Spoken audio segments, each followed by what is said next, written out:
दिल्ली से लेकर उत्तर प्रदेश के कई इलाकों में बाढ़ जैसी स्थिति बनी हुई है। इसी सब मुद्दे पर बातचीत के लिए हमारे साथ केंद्रीय राज्य मंत्री बीएल वर्मा मौजूद हैं। सर, दिल्ली की अगर बात करते हैं तो दिल्ली के कई हिस्सों में पानी भर गया है, बाढ़ जैसी स्थिति है, लेकिन आम आदमी पार्टी सरकार बीजेपी पर आरोप लगा रही है कि बीजेपी जानबूझकर ये कर रही है। आम आदमी पार्टी बाढ़ दिल्ली में आ रही है, दिल्ली की जनता परेशान है, अपनी जिम्मेदारियों को वो निभा नहीं पा रहे हैं और दोष भाजपा पर दे रहे हैं। मुझे लगता है कि आम आदमी पार्टी के लोगों को केजरीवाल को जिम्मेदारी से बचना नहीं चाहिए और जिम्मेदारी से मुकाबला करना चाहिए। जहाँ तक माननीय प्रधानमंत्री मोदी का सवाल है, तो देश से बाहर होने के बाद में भी उनको देश की और देशवासियों की चिंता है।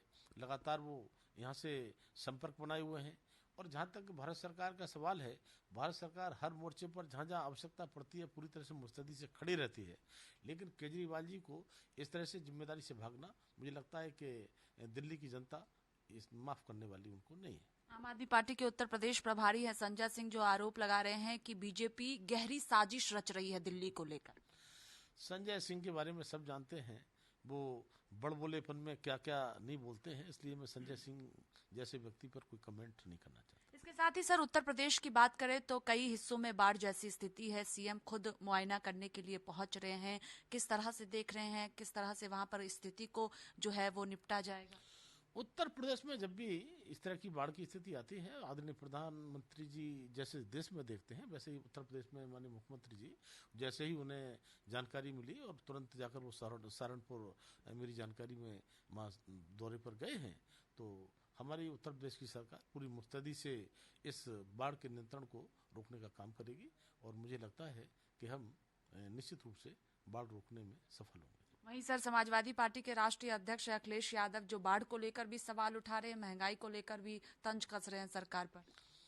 अखिलेश यादव प्राकृतिक आपदाओं के प्रति उन्हें गहरी संवेदनाएं व्यक्त करनी चाहिए, अच्छे सुझाव देना चाहिए, लेकिन इस तरह के व्यंग कसना, मुझे लगता है ये व्यंग केवल हमारी सरकार व्यंग नहीं है, ये प्रदेश की जनता पर व्यंग है। और मुझे लगता है कि जब समय आएगा तो जनता इन व्यंगों का जवाब ठीक प्रकार से अखिलेश यादव को देने का काम करेगी। इससे हटकर एक सवाल है कि विपक्षी दलों की अब दूसरी बैठक होने जा रही है। जयंत चौधरी को लेकर कई तरह की अटकलें लगाई जा रही थी, लेकिन जयंत चौधरी विपक्षी दलों की बैठक में शामिल हो रहे हैं।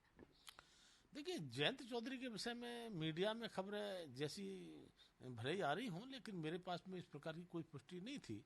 और जयंत चौधरी समाजवादी पार्टी के हिस्सा रहे हैं और उनको कब किस गठबंधन में रहना ये उनको तय करना है। लेकिन मैं कह सकता हूं कि भारतीय जनता पार्टी की सरकार आदरणीय प्रधानमंत्री मोदी के नेतृत्व में एनडीए की सरकार चल रही है और 2024 का जो चुनाव आएगा तो फिर 2019 से भी ज्यादा प्रचंड बहुमत से माननीय मोदी के नेतृत्व में सरकार बनाएंगे।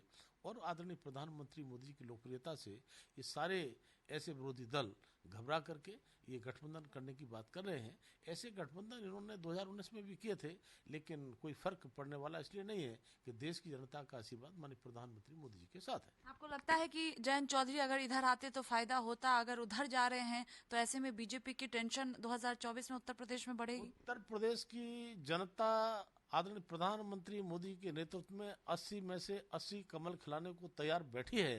लेकिन कौन आता है कौन जाता है इसका फर्क भारतीय जनता पार्टी पर या माननीय प्रधानमंत्री मोदी के नेतृत्व पर पड़ने वाला नहीं है। ये हमारा नेतृत्व तय करेगा कि किसको हमने संगठन गठन में अपने उसमें लेना है, किसको नहीं लेना है। लेकिन उत्तर प्रदेश की जनता ने तय कर लिया है कि 80 में से 80 हम कमल खिलाएंगे और किसी का खाता नहीं खुलने देंगे। बहुत शुक्रिया बातचीत के लिए। देखिए, साफ तौर पर कहना है कि उत्तर प्रदेश की जनता ने तय कर लिया है कि 80 सीटों पर ही कमल 2024 में खिलेगा। कैमरा पर्सन रोहित के साथ स्वाति पाठक, भारत समाचार, दिल्ली।